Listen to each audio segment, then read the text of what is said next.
소개받은 김영기 선교사입니다. 정말 이렇게 귀한 자리에 초청해 주셔서 너무 감사드립니다. 또 이렇게 귀한 자리를 만드시고 또 스스로 초청되셔서 귀한 시간을 함께 보내시는 여러분을 또 축하한다고 말씀드려도 아마 어색하지 않을 것 같습니다. 알바니아에서는 굉장히 이제 많은 경우에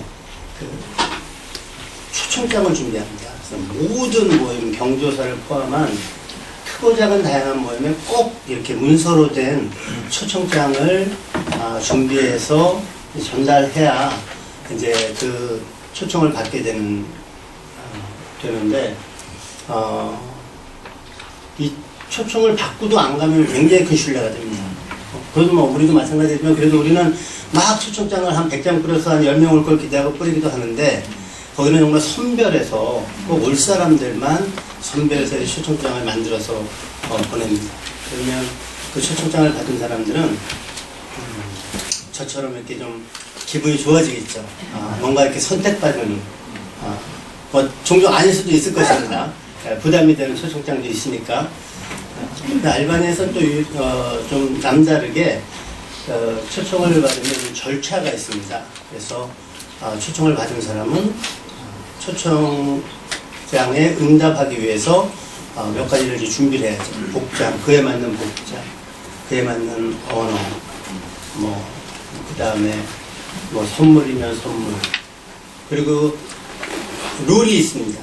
경우에 따라서. 축하하는 자리와 슬퍼하는 자리에 갔을 경우에 그에 맞는 행동 지침이 몇 가지가 이렇게 있습니다. 그래서 알바니아 사람들이 이제 보통 사람들을 초청해서 자리에 가면 예쁜 그릇에 캔디들을 준비해 줍니다. 다양한 캔디들을. 그래서 저같이 이렇게 처음 여기 왔지 않습니까? 그러면 목사님은 저한테 이제 김밥도 주시고 물도 주시고 커피도 주셨는데 이렇게 사탕을 이렇게 앉은 자리에서 인사를 하고 줍니다. 그러면 사탕을 이제 이렇게 그릇째 주니까 이게 그릇째 이렇게 받던 경우가 종종 외국인들이 실수를 합니다. 딱 하나씩만 이렇게 받아야 되죠. 이게 사탕을 꼭 줘야지 이 초청이 성립됩니다. 준비한 분들도 꼭 사탕을 준비하셔야 됩니다. 그리고 이제 시간을 이렇게 교제를 하다가 보내고 나면 끝날 즈음이 되면 이제 물어봅니다. 커피 하실래요? 이렇게 물어봅니다. 그러면 네 그래야 됩니다. 왜냐하면 그 커피 하실래요라는 그 의미는 이제 돌아갈 시간이 되셨습니다 라는 겁니다. 그래서 마지막으로 터키식 커피를 조그만 잔에다가 이렇게 내옵니다. 그러면 커피를 마시고 이제 자리에서 일어나서 초대해 주셔서 고맙다고 인사를 하고 이제 나오게 됩니다. 근데 이제 저희가 초기하는 걸 잘 모르니까 알바니아 스님이 저희 집에 찾아오면 커피 드릴까요? 물어봅니다. 알바니아 사람들이 가란 소리를 이제 알아듣는 거죠. 물론 외국인이니까 이해하겠지만. 그리고 남의 집에 초대를 받아 놀러 갔는데 그분들이 커피 하실래요? 그러면 받아서 안 마시면 되는데 굳이 안 먹으려고 그러죠. 괜찮습니다. 그러면 안 가겠다는 소리가 되면 그 초대한 사람이 이제 부담이 되는 거죠. 그런 이런 에피소드들이 있습니다. 우리가 살면서 초청에 관해서는 너무 일상적인 것이고 이 단어 자체가 굉장히 친근합니다. 그래서 저는 오늘 이 초청이라는 단어를 키워드로 오늘 주어진 시간을 함께 보내고자 합니다. 먼저 잠깐 기도했으면 좋겠습니다. 사랑하는 아버지 하나님, 당신의 귀한 자녀들이 귀한 잔치를 벌리고 부족한 종을 이렇게 불러서 하나님의 영광을 보기 원합니다. 하나님께서 귀하게 여겨주시고 하늘의 문을 여시고 기름 부어 주옵소서. 부족한 종은 주님의 십자가 뒤에 숨겨주시고 거룩하신 하나님, 사랑의 하나님, 인내의 하나님, 도우심의 하나님을 만나게 해 주시옵소서. 예수님 이름으로 기도했습니다. 최근에 한국에 오니까 방송 프로그램 중에 잘 먹고 잘 사는 법이라는 그런 프로가 있더라고요. 요즘엔 또 뭐 몇 년 전에는 웰빙이라는 단어가 굉장히 유행해서 우리가 이렇게 잘 자고 잘 먹고 잘 화장실 가는 그런 좀 굉장히 뜨겁게 화두가 되어서 있었고, 저희 알바니아는 모든 식재료가 다 유기농입니다. 비료를 쓰지 않아서 흉측하게 생겼습니다. 모양새가 싸고.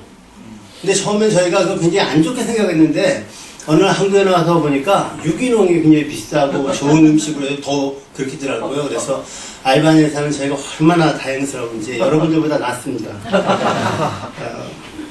또 요즘에는 보니까 그 finish well, 잘 끝마치는 것, 그런 이야기를 참 많이 하는 것을 제가 듣고 있습니다. 웰빙 라이프 스타일을 갖는 거는 상당히 돈이 들어가는 일 같더라고요. 이런 선진국에서 사는 한. 저희 같이 후진국에 사는 사람은 워낙 그러기 때문에 괜찮은데, 근데 이제 피니시 웰 하는 것들은 인생을 잘 마치는 것, 자기 자리에서 자기의 역할을 끝까지 잘 마치는 것. 이거는 참 또 남다른 의미가 있고 고민하게 되는 질문인 것 같습니다. 또 저도 이제 사역자로 있으니까 많은 사람들로부터 어떻게 살면 잘 사는지 알바니아 사람들이 자주 물어봅니다. 저 스스로도 제가 이제 선교 사역만 22년 차인데 살아오면서 종종 내가 잘하고 있는 걸까? 나는 끝까지 잘할 수 있을까? 내가 사는 이 라이프 스타일이 바른 거겠지라는 이제 질문을 자주는 안 하지만 가끔씩 그렇게 합니다.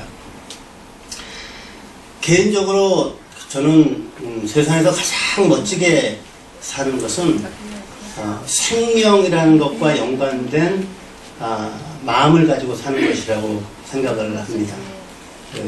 가디언이라는 영화를 예전에 봤는데, 이제 인명을 구조하는 이제 미국의 특별한 이제 훈련받은 분들이 이제 훈련하는 장면을 영화화한 것인데 굉장히 큰 감동을 주더라고요. 그리고 최근에 이제 컴패션이라는 기관에서 그 실험을 한 가지 했어요. 아주 최근의 일입니다. 한두 달 전에 있었던 일인 것 같아요. 이런 어린 아이들에게 이렇게 기부스를 시켜서 가방을 매게 하고 책을 들게 하고 해서 횡단보도를 건너게 하다가 이 아이가 이제 일부러 딱 넘어집니다. 그러면 우리 사회의 사람들은 어떻게 반응할까를 이제 실험한 거예요. 제가 그걸 봤는데, 조마조마하게 봤는데, 여러 경우에 굉장히 많은 사람들이 그 아이를 도와주더라고요. 이렇게 세워주고, 책을 주워주고, 신호등이 있으니까 그게 위험하잖아요. 그럼에도 불구하고, 또 어떤 분은 차를 세워가지고, 창문을 내리고, 얘 괜찮니? 도와줄까? 이러면서. 참 감동이 제게 왔어요. 우리 사회가 아직 괜찮구나. 그래서 제가 생각하는 이 생명과 연관된 삶이라는, 생명에 관심이 있는 삶이라는 건 꼭 소방관이 된다거나, 응급 구조요원이 된다거나, 그런 차원을 포함해서 우리의 일상의 삶이 무엇을 하든지 어디에 있든지 사람을 생각하고 돌봐주고 회복시키고 살리는 일에 철학이 우리 깔려 있다면 그건 참 멋진 삶이 아니겠는가 싶습니다. 그래서 저는 감사하게도 어려서부터 그런 하트가 있었는데, 또 제가 그 일을 굉장히 좋아했는데, 제가 20대에 그 하나님의 부르심을 받았고 또 그 일을 제가 좋아하는 그 축복을 받았습니다. 저는 그때도 행복했고 지금도 참 많이 행복한 사람입니다. 제 친구들이 비전을 두고 자기 꿈을 모르고 막 헤맬 때 저는 이미 했으니까 굉장히 나름 자신만만하게 그렇게 20대, 30대, 40대를 지나서 50대에 지금 와 있습니다. 근데 아주 오랜 세월이 지나서 돌아보니까 제 꿈과 제 비전과 제가 좋아하는 것과 하나님이 원하시는 것이라고 생각했던 영혼을 구령하고 긍휼한 마음으로 저들을 섬기고 선교사가 되고 이런 것들이 제가 생각했던 것보다 훨씬 더 깊은 하나님의 계획과 더 넓은 하나님의 또 다른 계획 가운데 있다라는. 그래서 제가 생각했던 그 자신만만했던 거는 그 사실 별거가 아니었던 것을 발견하게 되었습니다. 그것은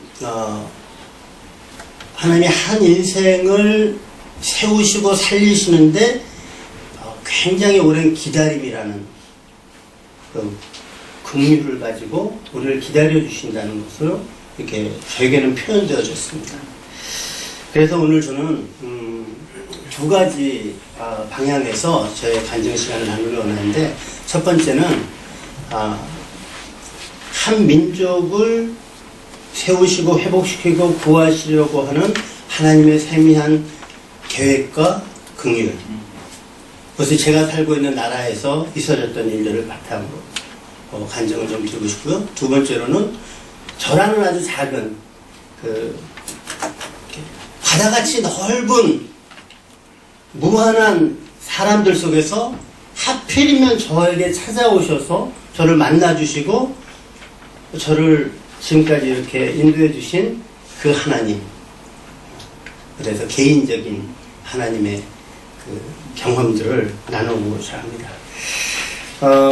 잠깐 우리 영상을 하나 보도록 하겠습니다. 지금 우리가 보고 있는 이 화면은 알바니아 스칸들베우 광장에서 어느 날 제가 아이를 학교에 보내주다가 아침에 촬영한 겁니다. 이 사람은 스칸들베우라는 그 장군인데, 이름 못 외우시면 배우가 스캔들 냈다 그렇게 생각하시면 돼요. 스캔들 난 배우, 스칸들베우라고 전 유럽을 이슬람으로부터 지켜준 알바니아 장군입니다. 여기는 공산주의 시절에 모자이크, 공산주의의 대표적인 예술품은 모자이크입니다. 모자이크로 만든 국립박물관입니다. 여기 이제 마더 테레사의 그림이 있는 이유는 그 마더 테레사 100주년 기념 대회가 때 있었고, 마더 테레사가 알바니아인이기 때문에 이렇게 나와 있고, 광장에 이렇게 붓기가 있습니다. 이렇게 독수리의 머리가 두 개가 달린. 그래서 머리 하나는 동편을 바라보고 머리 하나는 서편을 바라보는 그런 의미를 가진 알바니아 국기입니다. 이제 알바니아 영상을 잠깐, 알바니아를 소개하는 영상을 잠깐 보도록 하겠습니다.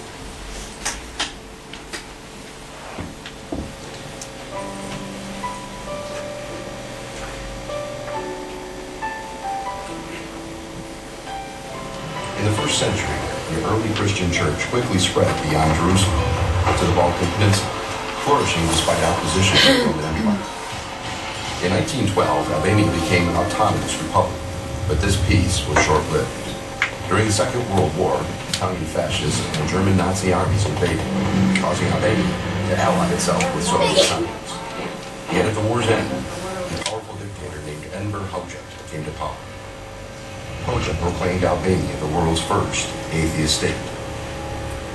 During the following 46 years of Hoxha's repressive regime, some 100,000 Albanians were imprisoned or executed. Young people were encouraged to destroy churches, to turn in clergy to the authorities. Preaching carried a 3 to 10-year prison sentence, and training of church leaders stopped. There were only a handful of known Christians in the country. Then, in 1992, something changed. The regime was overthrown. A church, which had silently existed, reemerged to a post-communist world. Now in his 60s, Pastor Ali Korti has seen the full scope of the Christian church in Albania. Today, he devotes his energy to the training of the next generation of Albanian church leadership, those who have never known communism. Komunizmi u rrëzua, njerëzit fshuar në përsheshe edhe shpresa e rrëzuri.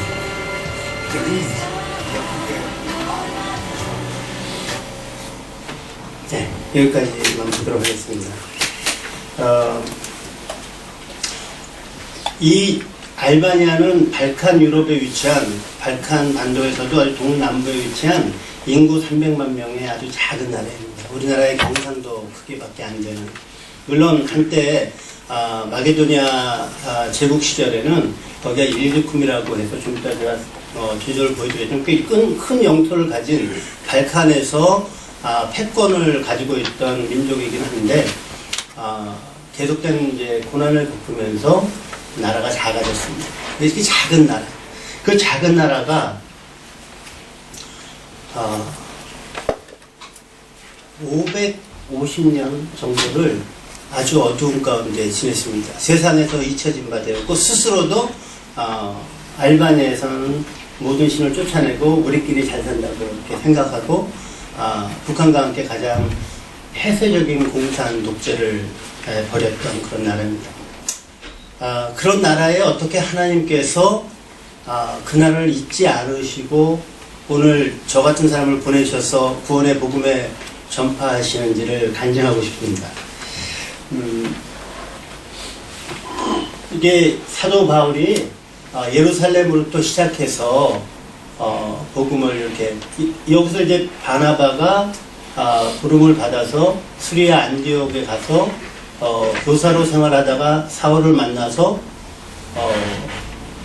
환상 가운데 교회가 기도하고 안수하고 금식해서 이 사람들을 이방인의 사도로 보내죠. 그래서 이렇게 복음이 전파되며 구보로를 통해서 1차, 2차, 3차 해서 여기가 지금 그리스지 않습니까? 여기가 이제 데살로니가의 반도 세 개가 이렇게 있는데 이렇게 해서 트로이 목마로 유명한 드로아에서 환상을 본 바울이 아시아 쪽으로 복음을 전하던 모든 계획을 뒤로 하고 유럽으로 건너와 네아폴리, 지금은 까발라라고 하는 그리스의 한 영토인데 그곳에 도착해서 1시간 거리쯤 걸어서 1시간 정도 되는 여기 빌립보 쪽에 리디아를 만나면서 유럽의 첫 번째 교회가 개척됩니다. 그렇게 시작된 유럽 복음화가 이렇게 해서 데살로니가, 베레아, 그 다음에 아텐, 고린도, 그리고 그 위쪽에 일루니온까지 복음이 신속하게 이르게 된 지역이 예루살렘부터 시작해서 이렇게 색깔로 이렇게 일리리쿰으로 이렇게 나와 있죠. 일리리쿰 위에가 달마디아는 지금의 크로아티아입니다. 달마시안 강아지가 그쪽의 원산지죠. 그래서 일리리쿰이 지금의 알바니아고 알바니아인들은 종족 이름이 일리리안입니다. 그래서 이 초기에 신속하게 복음이 전해졌던 땅. 이 땅이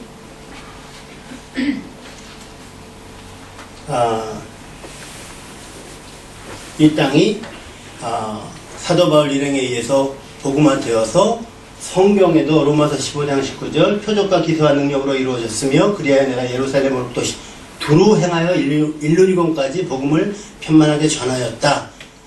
선교 1세기에는 기독교 국가였어요. 그건 흔적들도 지금도 많이 남아있고 그런 나라가 이렇게 오스만 터키가 침공해서 500년간 이슬람 국가들입니다. 동유럽의 많은 국가들이 오스만 터키의 점령을 받아서 이슬람화 됐는데 유독히 알바니아만 99% 개종을 해서 모슬림화 됐습니다. 영적으로 굉장히 어두워진 이제 땅이 된 거죠. 당시에는 알바니아어를 사용하지 못하게 했으며 모든 학교와 사회기관에서는 터키어만 사용하게 했습니다. 이슬람어만 사용하게 했고 그리고 이름도 다 바꿨습니다. 그래서 아까 그 영웅 있지 않습니까? 저지 스컨달 배우. 근데 그 사람의 이제 원래 이름이 카스트리오띠입니다. 카스트리오띠. 기독교 집안의 자녀인데 이름이 다 그렇게 알바니아 사람들이 바뀝니다. 그래서 알바니아가 그렇게 어두운 가운데 하나님께서 한 기관을 이렇게 세웁니다. 그것이 바로 영국 성서공회입니다. 영국 성서공회에 반젤 맥시라는 사람에 의해서 알바니아 성경이 이제 번역되기 시작하고 그 이후에 다시 재번역을 해서 알바니아에는 언어가 두 개가 있거든요. 북쪽의 개거, 남쪽의 토스커. 그런데 그 두 개의 사람들이 쓰는 언어로 이제 번역하게 되고 그 후에 알바니아인을 하나님이 이렇게 세우는데 그 사람이 바로 절하심 치리아지라고 하는 알바니아 최초의 개신교 목사입니다. 그 사람이 알바니아어가 사용이 금지된 상황 속에서 알바니아어로 설교를 하고 알바니아어로 번역된 영국 성서공회에서 가져온 성경을 판매를 하고 심지어는 알바니아의 최초의 여성 학교를 세웁니다. 그리고 그 사람이 문서 사역을 해가지고 알바니아어로 알바니아 기독교와 복음을 편찬해서 신문을 내는데 그 이후에 그 힘들이 굉장히 강화돼서 무브먼트가 일어나면서 알바니아 복음주의 형제단이라는 것이 만들어집니다. 근데 아쉽게도 이 사람이 30세에 그냥 일찍 병에 걸려 죽게 됩니다. 그리고 급격히 쇠약해지죠. 그런데 이 상황을 보면 하나님께서 굉장히 어두운 순간에도 당신의 사람들을 이렇게 사용하셔가지고 복음이 계속해서 연속선상으로 이렇게 징검다리 놓듯이 했다라는 데 의미가 있습니다. 여기 이 로고는 지금 알바니아에 있는 모든 선교사 자녀들이 다니고 있는 학교의 로고입니다. 이게 한국 선교사가 만든 로고입니다. 그러니까 GDQ. 독수리는 알바니아가 이제 독수리의 나라는 별명을 가져서 이렇게 십자가를 넣고 기독교 학교니까 이렇게 만들었는데, 저라심디 치리아드는 알바니아가 이슬람 국가연맹에 가입된 이슬람 회원국이면서도 그 나라의 아주 영웅적인 선생으로 또 애국자로 이렇게 추대되어 있기 때문에 이 학교 이름을 이렇게 써서 지금도 아이들이 학교를 다니고 있습니다. 130명 전교생. 네, 저희 큰아이도 이 학교를 졸업했고, 네, 저희 막내도 이 학교를 다녔습니다. 알바니아의 세 번째 선교 물결이 일어났는데, 알바니아가 저 오스만 터키로부터 독립하는 과정이 2차 세계대전이 끝나면서입니다. 그래서 연합군이 승리를 해서 독립을 하게 되는데, 알바니아에 점령했던 연합군이 소련군이었어요. 그래가지고서는 스탈린의 제자인 엠보사라는 독재자에 의해서 알바니아가 급진적으로 공산주의화됩니다. 그래서 알바니아에서 45년, 약 50년의 공산 통치 기간 동안 100만 명의 그리스도인들이 총살당하거나 교수형을 당해 죽었습니다. 모든 교회들은 마을회관으로 바뀌고, 그리고 수천 명에 달하는 기독교인들이 기독교인이라는 이유 하나 때문에 감옥에 갔습니다. 그런 철의 장막에 갇혀있던 알바니아가 1992년 동유럽의 마지막 도미노가 되어서 민주화를 이루어냅니다. 그리고 이제 시작된 새로운 선교운동이 알바니아 격려 프로젝트입니다. AEP라는 알바니아 인컬리지먼트 프로젝트. 그리고 다시금 개신교 선교가 18세기 이후 시작되게 되었고, 저희 가정이 이 GMP 선교부의 일원이 되어서 초기 개척 선교사들로 파송이 되어 가고, 그 이후에 알바니아 약 700명의 개신교 선교사가 발동했습니다. 생각해보세요. 인구 300만 명의 작은 나라에 선교사의 숫자가 700명인데 얼마나 신속하게 그 땅에 들어갔는지. 저는 이것은 굉장히 하나님께서 알바니아를 사랑하는 긍휼이라고 생각합니다. 그리고 여러 가지 복음의 돌파가 일어나서 저희가 가서 복음을 전했을 때만 해도 말만 하면 예수를 믿었어요, 사람들이. 쪽복음을 전하면 가져간 쪽복음이 모자랄 정도였어요. 굉장히 열렬하게 이 복음을 받아들였습니다. 이때가 알바니아가 민주화되면서 먹을 게 없으니까 알바니아 국민들이 그 반대편 국가 이태리로 배를 타고 이제 탈출하는 장면들입니다. 굉장히 혼란스럽게 탈출한 장면이고, 저희가 94년 봄에 알바니아에 들어가서 촬영한, 저희가 독립에서 찍은 촬영한 사진인데 1994년도 4월에 알바니아 아이들이 됐습니다. 우리 보면 꽃을 들고 환영하는 거예요. 외국인만 지나가면 환영을 하고, 이거는 그 당시에 선교사들이 모여서, 당시에는 교회 개척도 없고 사역이 이제 막 진입에 들어왔기 때문에 일단 선교사들끼리만 모여서 기도하고 예배드려서, 오늘날에는 알바니아에 260개의 교회와 2만 명의 성도가 약 4년 정도의 개신교 선교 결과로 나타났습니다. 저희가 아무 일이 안 벌어지는데 이렇게 모여서 기도하는 것이 굉장히 의미가 있는 일이라고 생각합니다.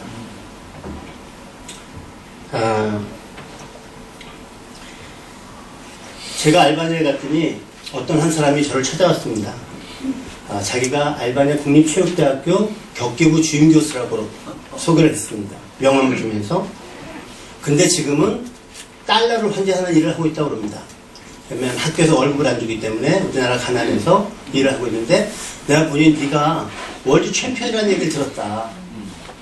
그래서 내가 영어를 배우기 위해서 네가 다니는 이 인터내셔널 교회에 왔더니 한국에서 이런 사람이 왔다고 그래서 널 만나고 싶었다 그러면서 자기의 학교에 와서 태권도를 가르쳐 달라는 겁니다.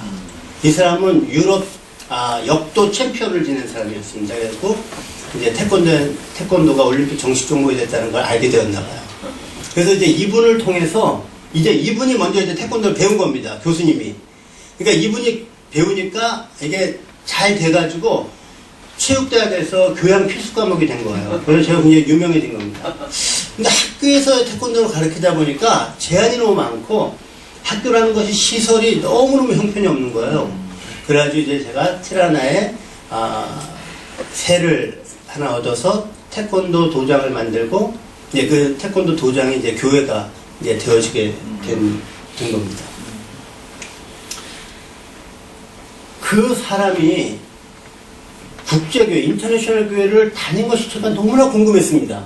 그래서 제가 좀 친해지고 알바니아가 될 즈음에 어떻게 교회를 다녔냐고 그러니까 영어를 배우려고 다녔는데 사실은 90년도에 우리가 문이 열리고 외국인이 알바니아에 들어올 수 있게 되었을 즈음에 80 먹은 미국인 할머니를 길에서 만나는데 그 할머니가 나한테 100불짜리 달러를 바꿨다는 거예요. 그 나라 돈으로. 그러면서 자기한테 예수님을 전해줬대요. 그 할머니가 자기를 매년 찾아온대요. 그래서 너무 신기하잖아요. 그래서 제가 한 2년쯤 있다가 그 할머니가 오셨다고 그래서 만났어요. 미국에서 온 할머니였어요.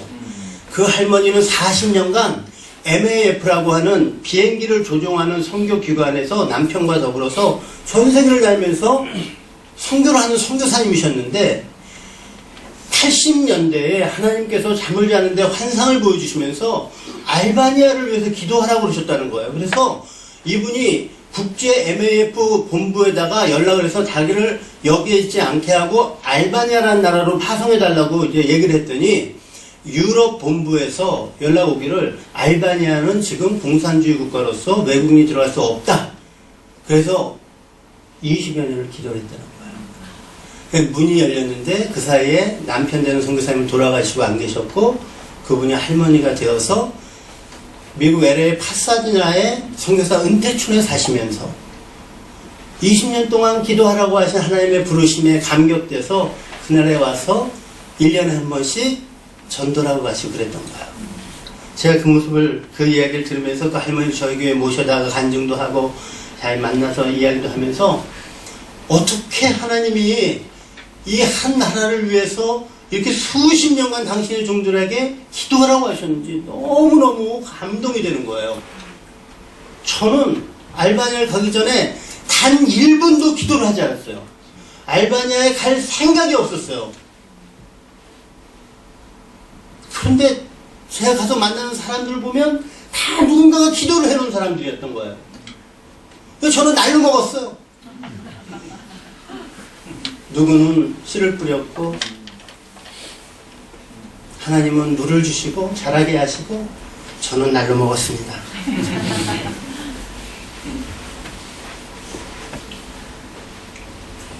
하나님께서 한 나라와 민족을 구원하시기 위해서 얼마나 신기한 일들을 사용하시는지 저는 알바니아를 통해서 배웠습니다. 한국은 그렇지 않은가요? 한국에 이 성경책을 처음 전달한 선교사님을 우리가 흔히 토마스 선교사라고 합니다. 이 토마스 선교사님은 중국 선교사로 파송되어서 부인과 함께 중국에 파송되셨는데 3년 만에 사모님이 중국에서 병에 걸려 돌아가세요. 사모님이 돌아가신 이후에 이분이 조선에 대한 마음이 생기셔가지고 성경 몇 권을 들고 조선에 들어오는 외국 군함이에요. 군함을 타고 배가 없으니까 중국에서 강화도로 들어오시다가 이제 오해돼서 조선군에게 체포돼서 그 배는 다 불타버리고 이분이 감옥에 갇힙니다. 감옥에 갇혀가지고 이분이 박충건이라고 하는 병사한테 칼에 맞아 사형을 당해 죽는데 이분이 처형당하는 날 무릎을 꿇고 온화한 모습으로 춤에서 무언가를 꺼내서 이 박충건이라는 칼을 든 병사에게 전해준 것이 성경책이었어요. 근데 이 박충건이라는 병사의 간증을 훗날 들어보면 이렇게 기록되어져 있어요. 이상하게도 내가 많은 사람을 처형하고 죽였는데 이때 이 사람의 얼굴빛이 너무나 이상해서 그 사람이 나한테 주는 그 책을 받지 않을 수가 없었다. 그리고 그 사람을 죽이고 집으로 돌아오는 길에 내 마음에 너무너무 마음이 이상했다. 그 박중건이라는 병사는 그 성경책을 가지고 집에 왔다가 훗날 이분이 장로님으로 안수가 되어서 주님을 섬기는 사람이 되고, 그 성경책이 후에 로스라는 선교사님에 의해서 한글로 번역되어서 한자 성경이 한글로 이제 전환되는 그러한 일이 있었습니다. 이 토마스 선교사님은 처형당하기 직전에 감옥 안에서 최치량이라고 하는 12살짜리 아이를 만납니다. 근데 그 아이에게도 동일하게 춤에서 당시에 가지고 있던 한자 성경을 전달해 주었다고 합니다. 이 어린 최치량이는 뭔가를 받았으니까, 이 외국인 감옥에 있는 프리즈너한테 받으니까 이것을 평양 관리였던 박명식이라는 관리한테 보고를 하면서 전달해 줬는데, 워낙 그 당시에 종이가 귀하다 보니까 이 박명식이라는 관리가 집으로 가지고 와서 문지방에도 바르고 벽에도 바르고 해서 벽지로다가 이 성경책을 찢어가지고 사용했다고 합니다. 근데 오고 가면 이제 벽지로 있는 성경을 보다가 감동이 되어서 예수를 믿게 되었고, 이분이 후에 널다리 교회라는 교회를 설립하게 됩니다. 이 널다리 교회는 1907년 평양 대부흥의 시조가 되는 장대원 교회의 전신입니다. 여러분, 이 토마스 선교사님은 와가지고 별로 한 일이 없어요. 와서 죽은 것밖에 없어. 사모님 돌아가시고 본인도 말 한마디 못하고 죽고 성경책만 전달했는데, 이게 한국교회의 믿음의 초석이 되었으며, 한국교회가 그래도 이 말씀 안에 이 사경회가 급속도로 번지는 건전한 교회가 되도록, 튼튼한 교회가 되도록 초석을 놓았다는 것은 아마 이 토마스 선교사는 알지 못했을 거예요.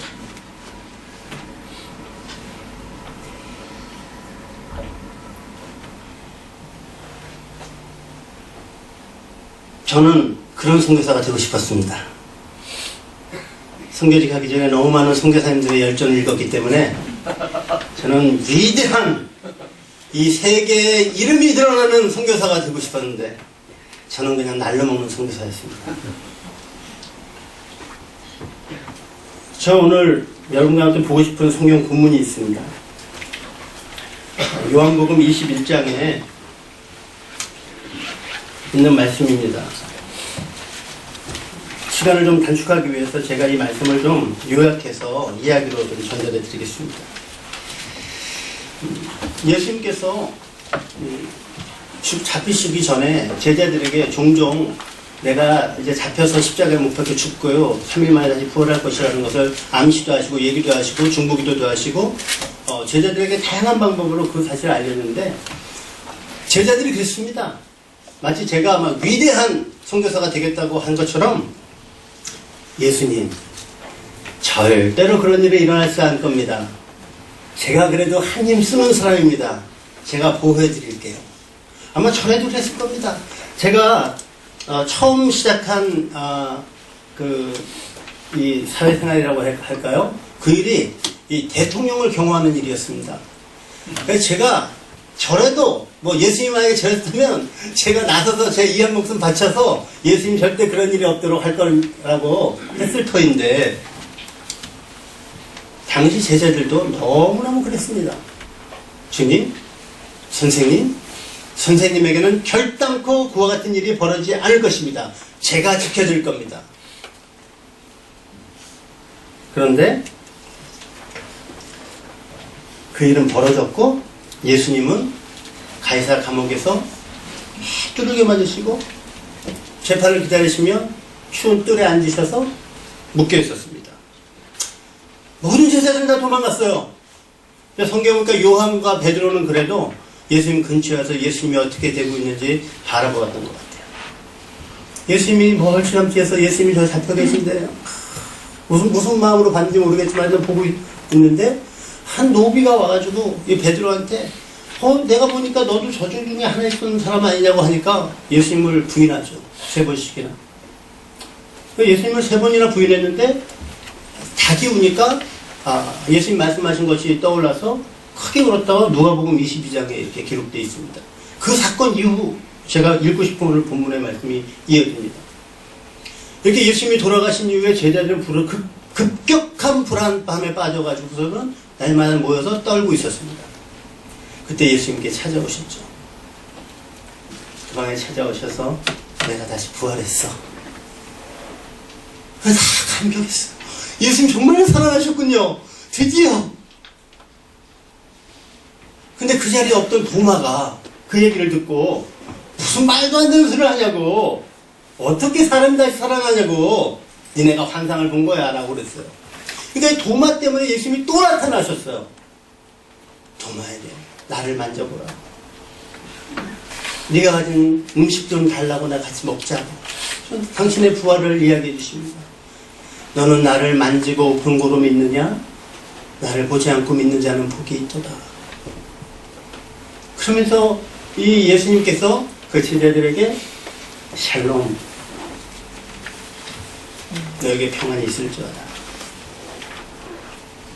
자, 거기까지 만났으면 웬만한 사람들은 다시 본인들의 사명을 다시 추스리고 뭔가를 해야 됐을 텐데, 시간이 또 지나니까 이 베드로가 배가 고픈 거예요. 그래서 같이 제자들 몇 명이 모여있다가 아무래도 안 되겠어, 나는 그냥 돌아가서 고기를 잡을래. 그러니까 옆에 있던 같은 제자들이 줄줄이 쫓아서 나도 해서 이제 디베라 호숫가로 달려가서 이제 고기를 잡는 일을 시작합니다. 밤새 고기를 잡아서 물질을 했는데 고기가 단 한 마리도 안 잡혔어. 고기가 이 어부들이 밤새 고기를 잡는데 단 한 마리도 고기가 잡히지 않은 건 기적이에요. 어떻게 한 마리가 안 잡힐 수 있어요? 아무리 망쳐도.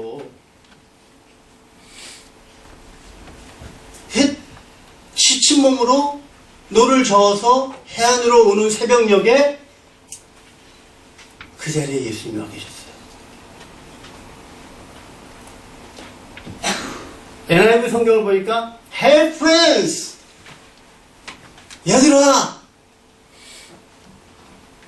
나 같으면은 야 이 못된 놈들아!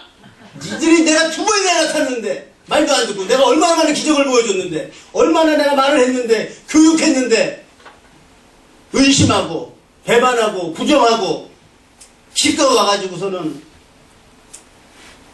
물고기나 잡고 할 테냐고 서운하셨을 텐데 화가 나셨을 텐데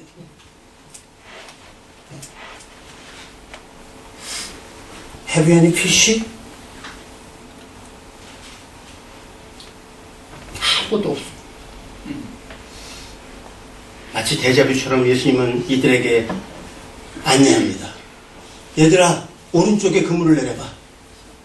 이 사람들 좀 들어요, 그거를? 그물을 내렸어요. 그물을 내렸더니 그물이 찢어질 정도로 가득 차서 큰 물고기가 잡힌 거죠.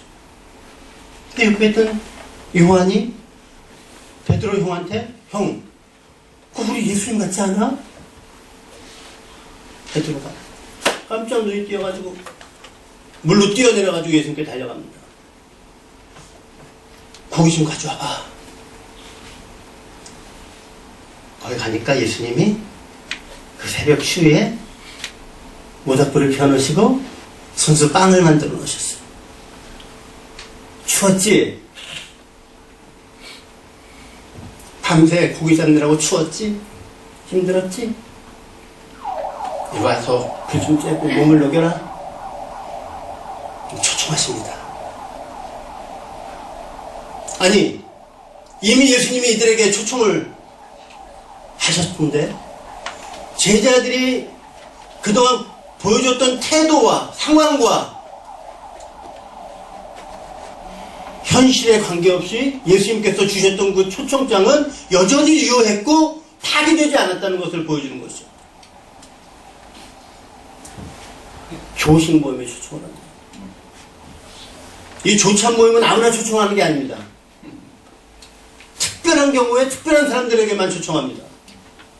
왜냐하면 더 많이 수고해야 되기 때문에.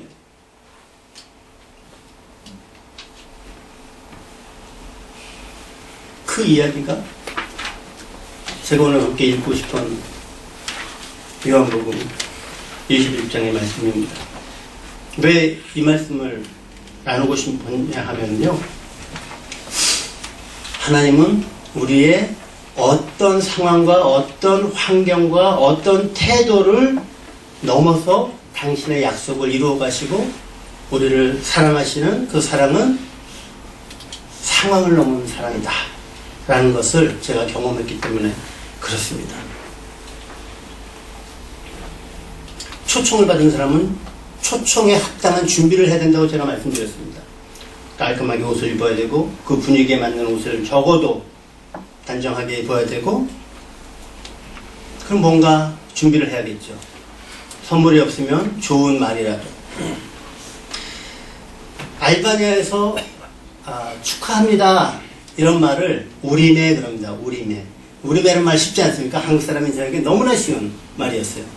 워낙에 외국어도 잘 못하는데 우리매라는 말이 저한테 그냥 정말 생수와 같았어요. 너무 쉽잖아. 우레매 맞아요? 우레매? 만화영화 우레매랑 비슷하잖아요. 우리매, 그러면 축하합니다 이런 말입니다. 너무 좋아요.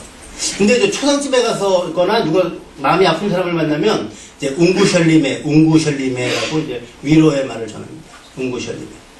제가 알바니아 가서 처음으로 초상집에 부름을 받았어요. 하루 옆집에서 초상이 난 거예요. 여기로 가야 되는 거예요. 나는 막 양복에 까만 넥타이 입고 막 또 돈도 봉투에 넣어가지고 뭐 어떻게 할지 모르니까 막 해가지고 또 초상집이라는 곳에 가면 한국에서 좀 이거 어떻게 몸을 어떻게 운신하기 힘들잖아요. 긴장이 된 상태인 거예요. 근데 또 열심히 연습을 했어요. 웅구셜리메 위로합니다. 웅구셜리메를 했는데 나의 마음엔 다가오지 않는 단어야. 이게 위로한다. 웅구셜리메 다가오지가 않아. 그러니까 탁 들어서 인사를 딱 하고, 알바니아는 사람이 죽으면 관에 사람을 그냥 놔두고 하룻밤을 자면서 어디서 이제 문상을 받아요. 시신이 앞에 있는 거예요. 혹 놀래가지고 딱 들어갔는데 이제 인사를 하는데 내가 우리매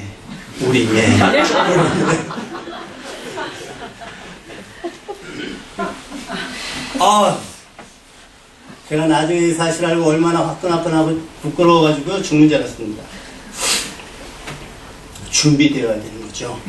초청에 적당하게 응답하기 위해서는 합당한 준비를 해야 되는데, 우리가 제자들처럼 합당한 준비를 못하는 경우가 많이 있는 것 같습니다.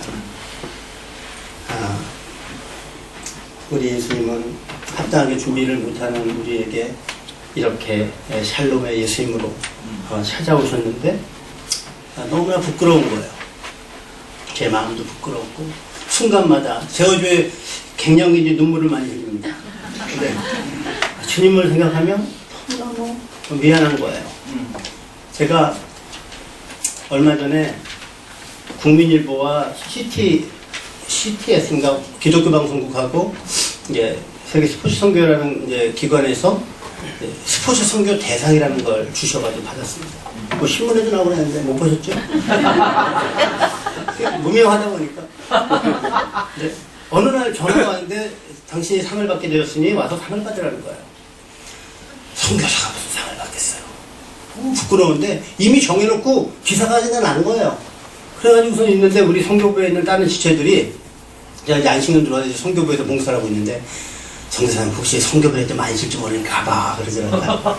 그래가지고 선교부에 눈이 멀어가지고 상을 받으러 간 거예요. 대상이니까.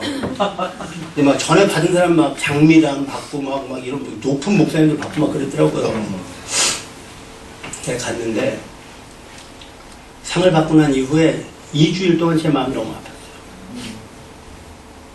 마침 제가 그 즈음에 홍콩에서 하는 북한 선교 사역자들이 모이는 컨퍼런스에 이제 초청을 받아 가 있었는데 계속 저녁마다 메시지가 십자가 이러고 내 마음에 찔림을 받아가지고 내가 한 일에 뭐가 했다고 저기 선교 대상을 받았다고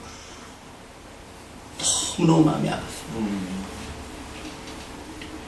하나님께서 내게 주신 사명을 경고하게 하는 것이 정말 녹록한 일이 아니구나. 그것을 이루며 살아가기 위해서 원하든 원치 않든 우리는 굉장히 다양한 도전을 받게 되는데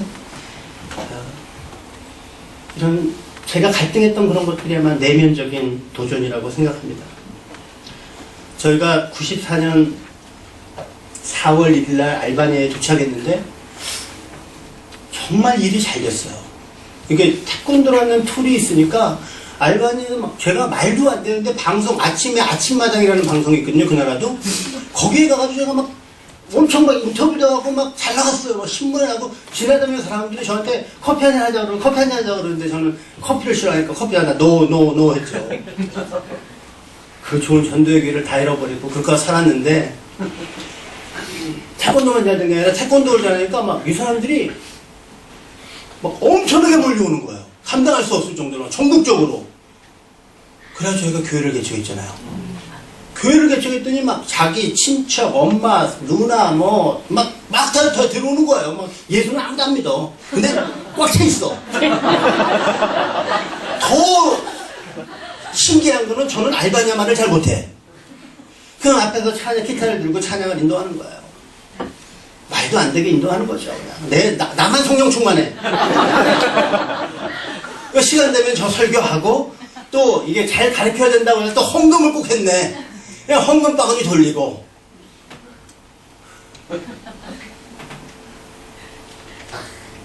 그리고 1년이 지났는데요. 부활절이 됐어요. 1996년 4월 7일이 부활절이었습니다. 아마 인터넷을 보시면 다 확인될 거예요. 1996년 4월 7일이요. 주일이었어요. 부활절이었어요. 부활절 예배요. 제가 교회를 선교사로 가서 2년 만에 교회를 개척했는데 막 학생들이 막 어른들이 막 부활절 행사한다고 막 앞에서 막 연극도 하고 막 그러는 거예요. 얼마나 선교사로서는 최고의 날이에요. 너무너무 좋아가지고 예배를 마치고 뿌듯하게 잠을 자고 월요일이 되었는데 하나님이 그때 12개월 된 저희 아들이 하나 있었는데 아들의 숨을 거둬가셨어요. 그날이 4월 8일이에요. 이게 갑자기 이제 막 잘 나가 모든 게 잘 됐는 줄 알았는데 갑자기 어둠이 확 밀려온 거예요. 그 아이를 천국으로 환송하고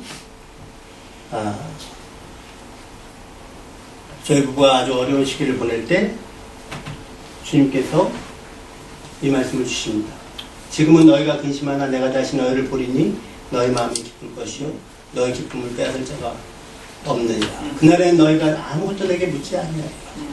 내가 진실로 너희에게 이르노니 너희가 무엇인지 아버지께 구하는 것은 받으리라 그러시는데 그 이후부터 저희 집사람이 기도하는 것마다 하나님이 주시기 시작하는 거예요. 거의 100% 응답이었어요. 첫 번째는 잃어버린 자식을 대신해서 많은 영적인 자녀들을 주셨어요. 이 친구들이요. 저희가 이렇게 자식 밥 먹이듯이 집에다 맨날 모아놓고 밥 먹이고 예배 드리고 성경 가르치고 거의 매일같이 이렇게. 이 친구는 마게도니아 선교사가 되어 있고 이 친구는 알바니아 태권도 옆에 기술분과위원장이 되어 있고 이 친구는 교회가 건축을 할 때 이태리에서 노동을 하고 있었는데 밀라노에서 저한테 매월 500유로씩 보내줬어요. 말도 안 돼. 알바니아 사람들 평균 월급이 200유로 대학 졸업하는 사람.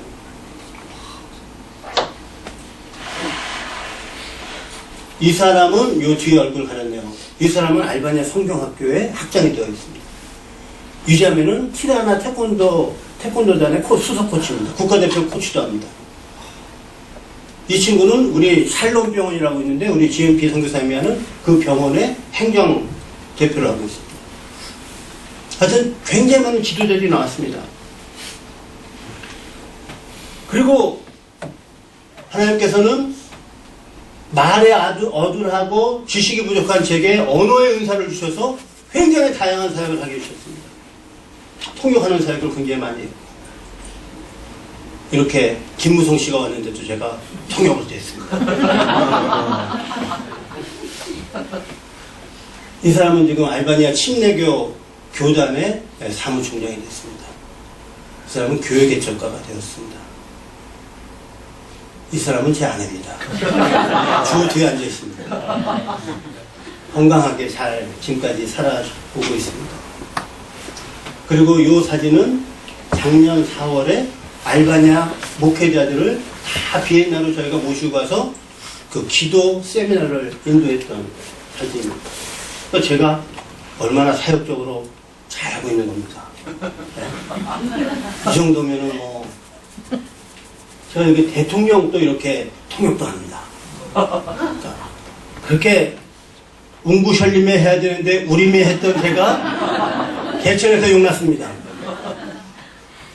그리고 하나님께서 아들을 다시 보내주셨습니다. 얘가 대영입니다. 대영이 아시는 분 손 들어보세요. 대영이 아시는 분. 저기 몇 분 계시네요. 얘가 대영입니다.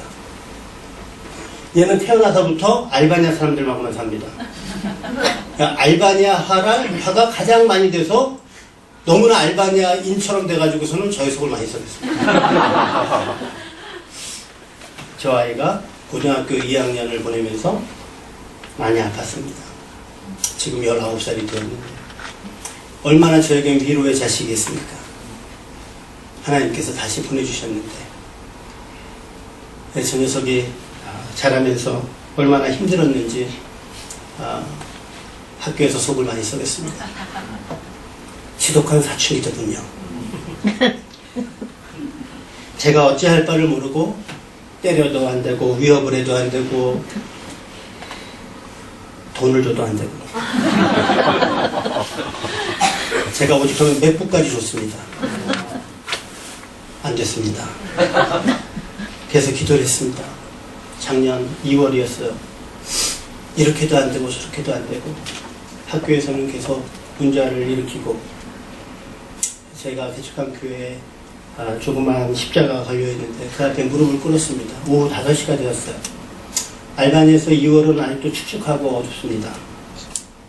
무릎을 꿇고 하나님 이 대영이를 어떻게 하면 좋겠습니까? 물어봤어요. 하나님께서 솔루션을 주지 않으시고 내가 대영이를 사랑한다 그러시더라고요. 제가 하나님 잘못했어요 그랬어요. 그랬더니 내가 대영이를 아주 많이 사랑한다.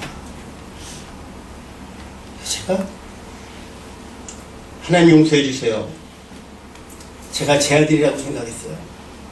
주님의 것인데 주님이 사랑하시는 제가 너무 오버했어요. 용서해 주세요. 회개를 하는데 너무나 눈물이 끊기지 않아서 1시간 이상을 그렇게 울었어요. 근데 울었더니 그냥 얼마나 가슴이 시원하든지 갑자기 밀려오는 평화가 그냥 너무너무 큰 평화가 몰려오는 거예요.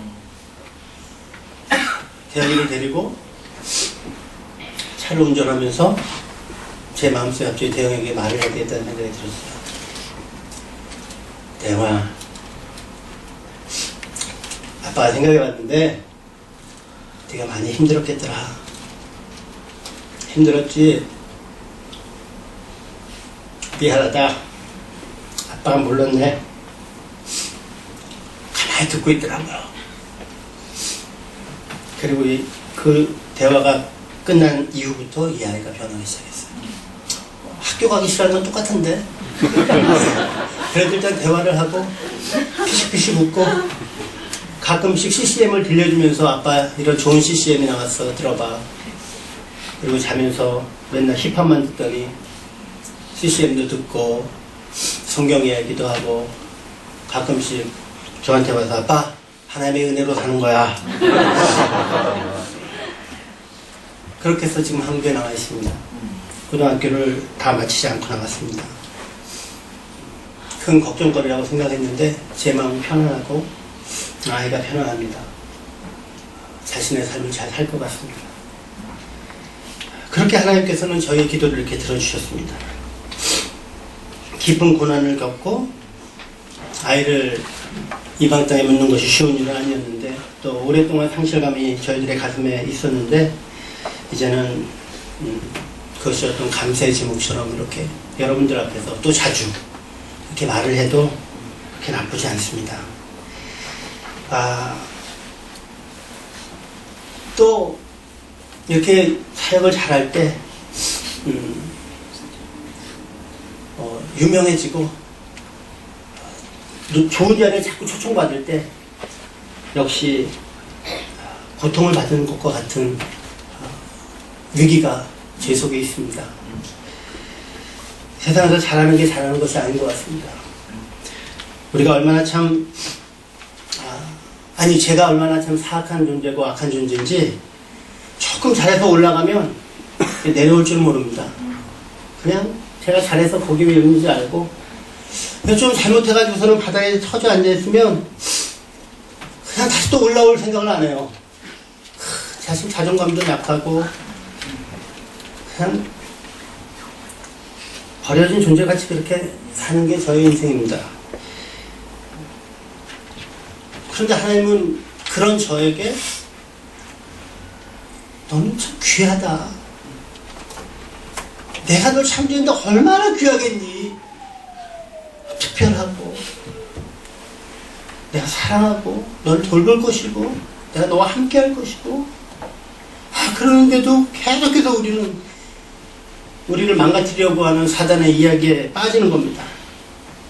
불신을 조장하고 분열을 야기하고 너는 천하고 너는 안 될 거라고 그러고 너는 버림을 받았다고 그러고 소망이 없다고 그러고 계속 그렇게 생각하게 하는 것이죠. 이런 것들을 예수의 이름으로 이겨내고 떨쳐내야 하는 능력이 우리에게 필요합니다. 왜냐하면 하나님이 우리를 도우시기 때문에 그것이 가능합니다. 저희 딸아이가 제게 준 찬양입니다. 주는 완전합니다. 한없는 주님의 은혜 온 세상 위에 넘칩니다. 가릴 수 없는 주 영광 온 땅 위에 충만합니다. 주님만이 길이오니 우린 그 길 따라갑니다. 그날에 우릴 이루신 주는 완전합니다. 제가 요즘 이거 찬양 부르면서 매일 봅니다. 하나님께서 이루신다. 가릴 수 없는 주님의 영광. 주님만이 길이오니. 우리는 반드시 그런 것들을 떨쳐낼 수 있습니다.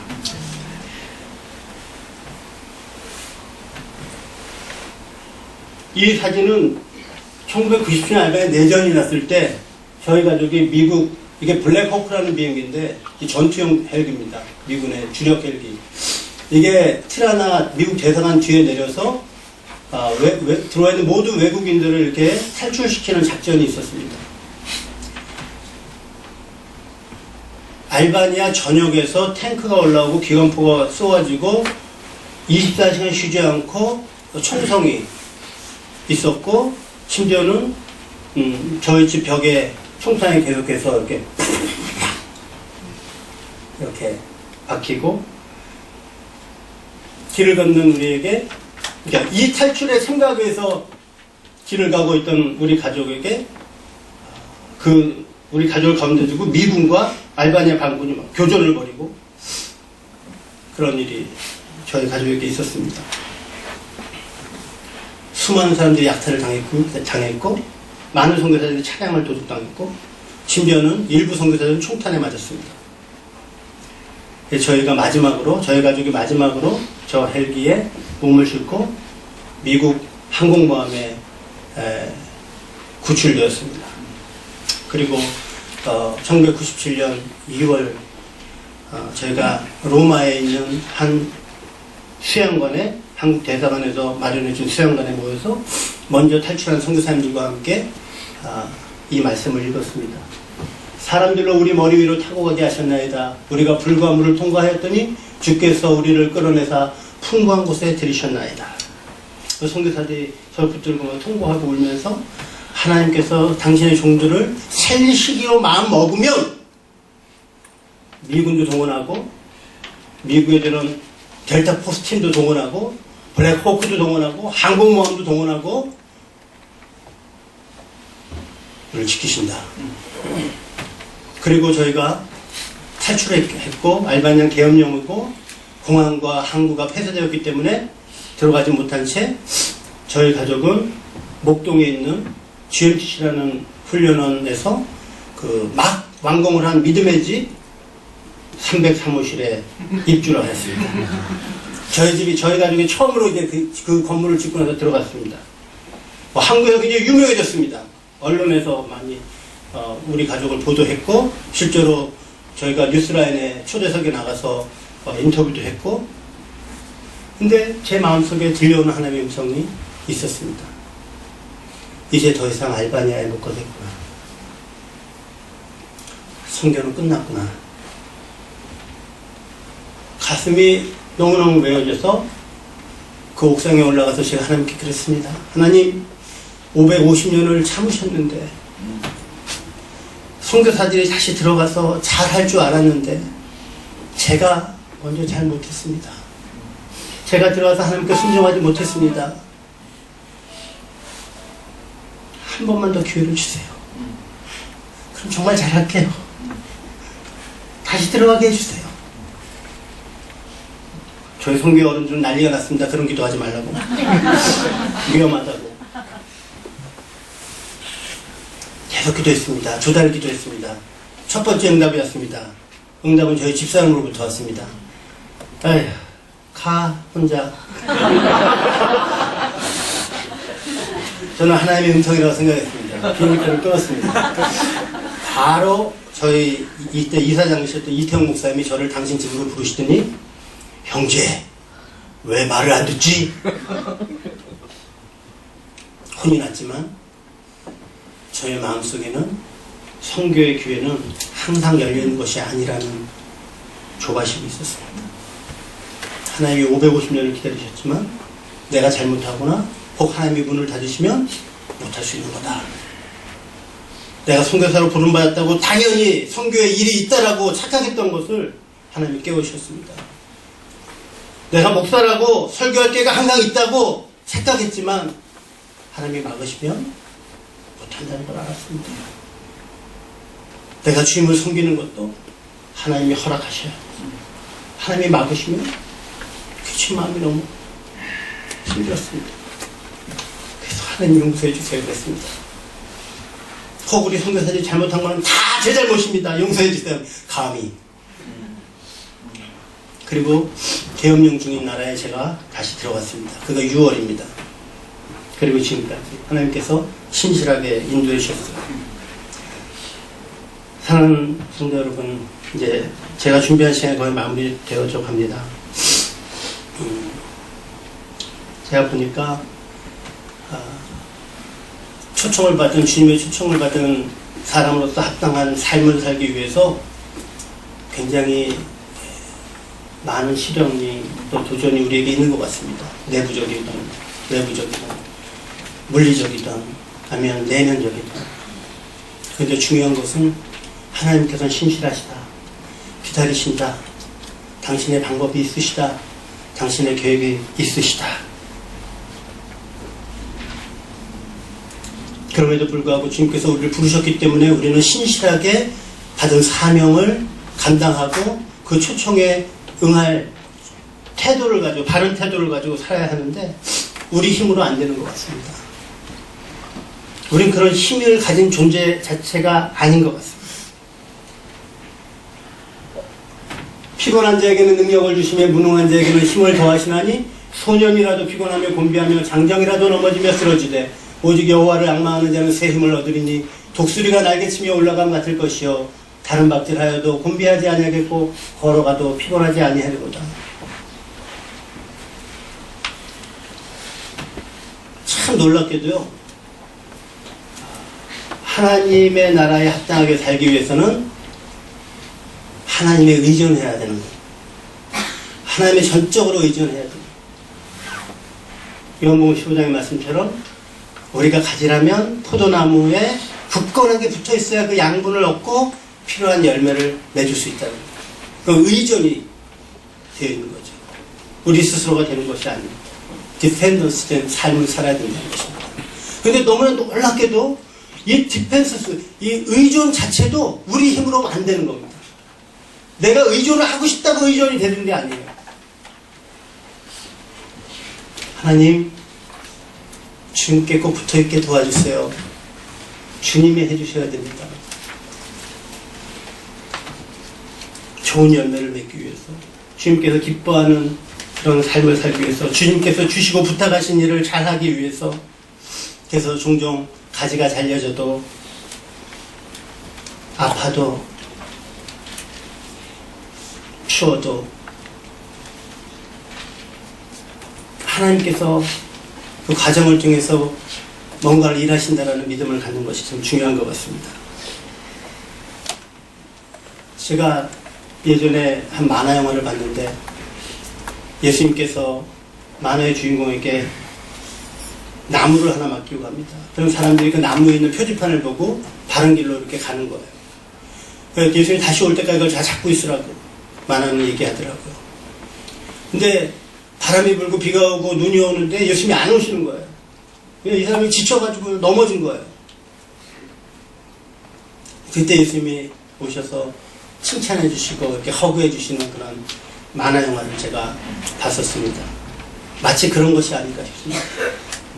우리의 삶이라는 것이 하나님께 의존해서 결과는 주께 맡기고,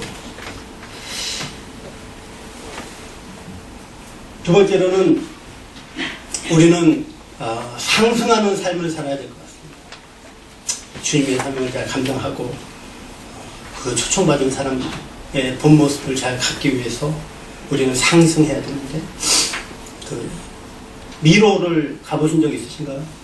미로를 가면 그 계단 위에 이렇게 올라가는 데가 있습니다. 그래서 사람이 지나가면 위에서 이렇게 얘기해 줍니다. 이쪽으로 가, 이쪽으로 가, 이쪽으로 가. 그러면 이제 그 말을 듣고 찾아가는데 그 안내가 없으면 막 헤매는 거죠.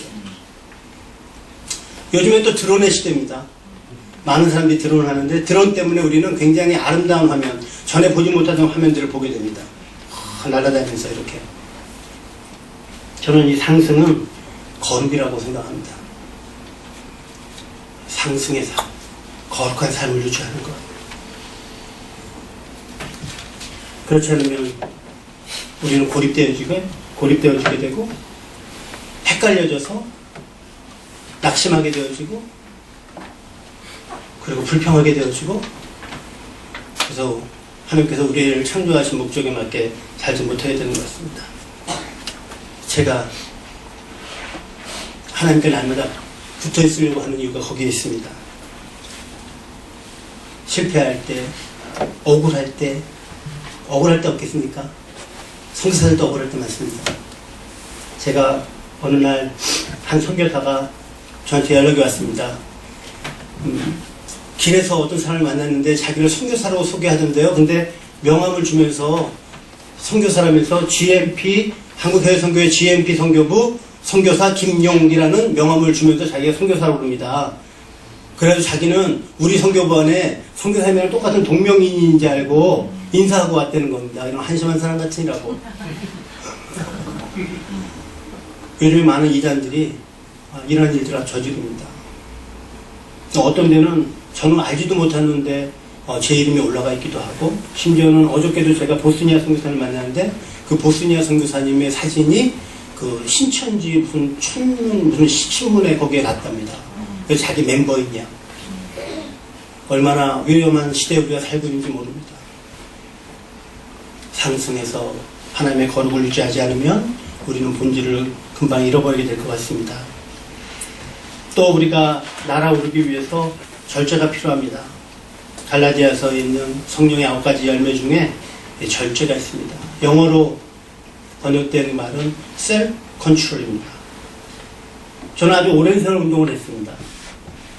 운동을 시키기도 하고 하기도 했고, 그런데 운동선수는 자기관리, 셀프-컨트롤을 잘하는 사람이 금메달을 땁니다.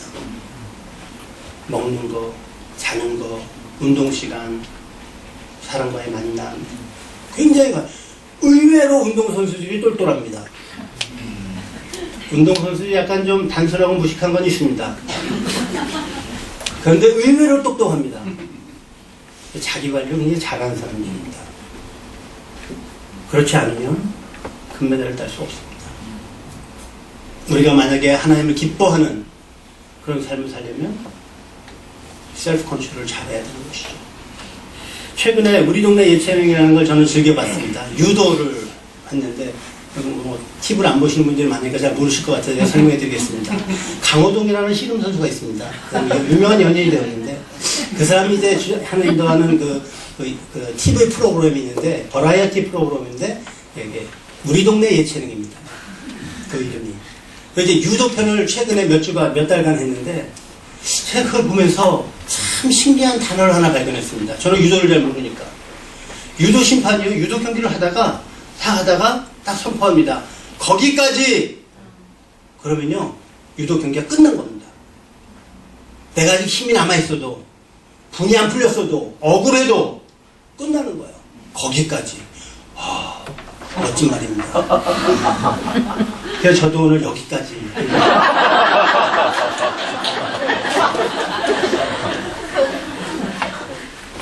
사랑하는 성도 여러분, 이렇게 귀한 자리에 초청해 주셔서 감사하고, 제가 초청에 제대로 응답을 했는지는 잘 모르겠지만, 살아계신 하나님께서 우리 각자에게 필요한 은혜를 다 주셨으리라고 믿습니다.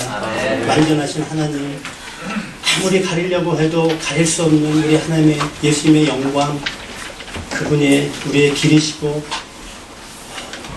그래서 저는 그 길을 따르기로 오늘도 작정하고 삽니다. 여러분도 그랬으면 좋겠습니다. 선교사기 때문에 전도를 많이 하는 삶을 삽니다.